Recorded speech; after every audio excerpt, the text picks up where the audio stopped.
Napakasarap na obe halaya naman ang ating lulutuin. So meron tayo ditong nabiling malaking obe. Obe naman ito sa ilalim ng lupa at napakaganda po ng klase ng obe na ito. Lulutuin lang natin hanggang sa maging malambot ito.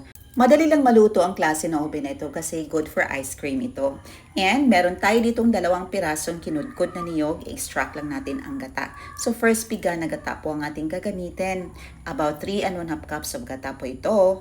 Dito nilagay lang natin sa blender para maging fine ang texture nito. Nag-add tayo ng 1 can 410 grams of evaporated milk.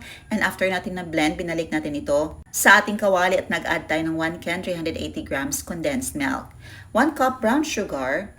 At saka ang ating vanilla, about 1 teaspoon ito. Optional, nag-add tayo ng obe powder, about 1 teaspoon. Pampatikad ng kulay lang ito. And paghaluin lang natin at lutuin hanggang sa maging ganito na, maging malapot. At mag-thicken na. So ito na ang ating napakasarap na obe halaya. Napakasarap itong ipalaman sa paborito niyong tinapay. Ayan lang po. Salamat sa panonood.